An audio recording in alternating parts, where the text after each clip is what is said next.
How the Grinch Stole Christmas, written and illustrated by Dr. Seuss. Every Who down in Whoville liked Christmas a lot, but the Grinch who lived just north of Whoville did not. The Grinch hated Christmas, the whole Christmas season. Now, please don't ask why, no one quite knows the reason. It could be his head wasn't screwed on just right. It could be, perhaps, that his shoes were too tight.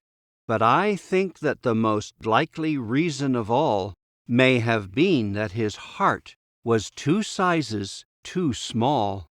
But whatever the reason, his heart or his shoes, he stood there on Christmas Eve hating the Whos, staring down from his cave with a sour, Grinchy frown at the warm, lighted windows below in their town, for he knew every Who down in Whoville beneath was busy now hanging a mistletoe wreath. "And they're hanging their stockings," he snarled with a sneer. "Tomorrow is Christmas, it's practically here." Then he growled with his Grinch fingers nervously drumming, "I must find some way to stop Christmas from coming." For tomorrow, he knew, all the Who girls and boys would wake bright and early, they'd rush for their toys, and then, oh, the noise, noise, noise, noise. That's one thing he hated, the noise, noise, noise, noise. Then the Whos, young and old, would sit down to a feast, and they'd feast, and they'd feast, and they'd feast, feast, feast, feast. They would feast on Who pudding and rare Who roast beast, which was something the Grinch couldn't stand in the least. And then they'd do something he liked least of all. Every Who down in Whoville, the tall and the small, would stand close together with Christmas bells ringing. They'd stand hand in hand, and the Whos would start singing. And they'd sing, and they'd sing, and they'd sing, sing, sing, sing. And the more the Grinch thought of this Who Christmas sing, the more the Grinch thought, "I must stop this whole thing. Why, for 53 years I've put up with it now. I must stop this Christmas from coming." But how? Then he got an idea, an awful idea. The Grinch got a wonderful, awful idea. "I know just what to do." The Grinch laughed in his throat, and he made a quick Santa Claus hat and a coat, and he chuckled and clucked, "What a great Grinchy trick! With this coat and this hat, I look just like Saint Nick. All I need is a reindeer." The Grinch looked around, but since reindeer are scarce, there were none to be found. Did that stop the old Grinch? No, the Grinch simply said, "If I can't find a reindeer, I'll make one instead." So he called his dog Max. Then he took some red thread and he tied a big horn on the top of his head. Then he loaded some bags and some old empty sacks on a ramshackle sleigh, and he hitched up old Max. Then the Grinch said, "Get up!" and the sleigh started down toward the homes where the Whos lay a snooze in their town. All their windows were dark, quiet snow filled the air. All the Whos were all dreaming sweet dreams without care. When he came to the first little house on the square, "This is stop number 1, the old Grinchy Claus hissed, and he climbed to the roof, empty bags in his fist. Then he slid down the chimney, a rather tight pinch, but if Santa could do it, then so could the Grinch. He got stuck only once, for a moment or two, then he stuck his head out of the fireplace flue, where the little Whose stockings all hung in a row. "These stockings," he grinned, "are the first things to go." Then he slithered and slunk with a smile most unpleasant around the whole room, and he took every present. Pop guns and bicycles, roller skates, drums, checkerboards, tricycles, popcorn and plums, and he stuffed them in bags. Then the Grinch very nimbly stuffed all the bags, one by one, up the chimbley. Then he slunk to the icebox. He took the Who's feast.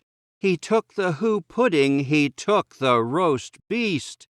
He cleaned out that icebox as quick as a flash. Why, that Grinch even took their last can of Who hash. Then he stuffed all the food up the chimney with glee. "And now," grinned the Grinch, "I will stuff up the tree." And the Grinch grabbed the tree, and he started to shove, when he heard a small sound like the coo of a dove. He turned around fast, and he saw a small Who, little Cindy Lou Who was not more than 2. The Grinch had been caught by this tiny Who daughter who'd got out of bed for a cup of cold water. She stared at the Grinch and said, "Santa Claus, why are you taking our Christmas tree? Why?" But you know, that old Grinch was so smart and so slick, he thought up a lie, and he thought it up quick. "Why, my sweet little tot," the fake Grinchy Claus lied, "there's a light on this tree that won't light on one side. So I'm taking it home to my workshop, my dear. I'll fix it up there, and I'll bring it back here." And his fib fooled the child. Then he patted her head and got her a drink and sent her to bed. And when Cindy Lou Who went to bed with her cup, he went to the chimney and stuffed the tree up. Then the last thing he took was the log for their fire. Then he went up the chimney himself, the old liar. On their walls he left nothing but hooks and some wire. And the one speck of food that he left in the house was a crumb that was even too small for a mouse.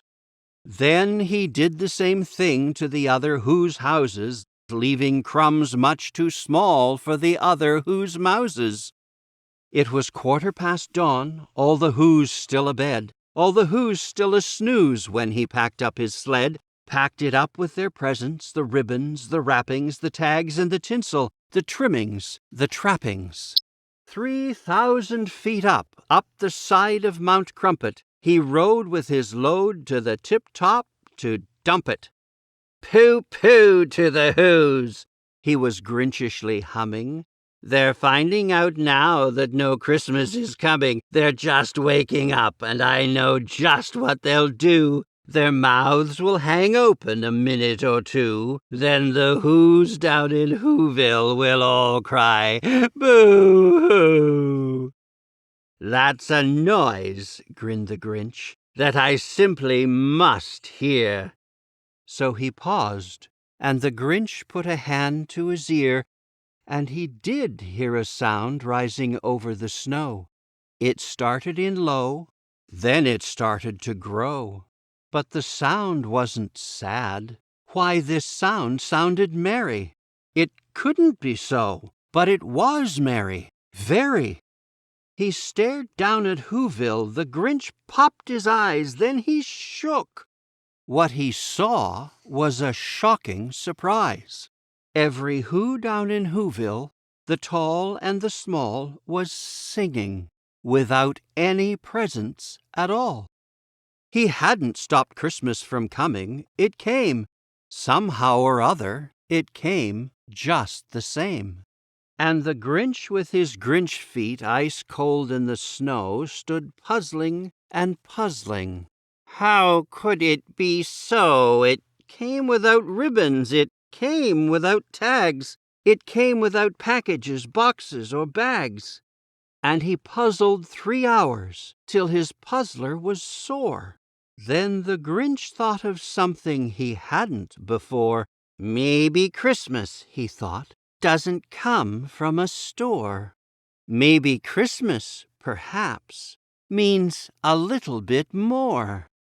And what happened then? Well, in Whoville they say that the Grinch's small heart grew 3 sizes that day, and the minute his heart didn't feel quite so tight, He whizzed with his load through the bright morning light, and he brought back the toys and the food for the feast.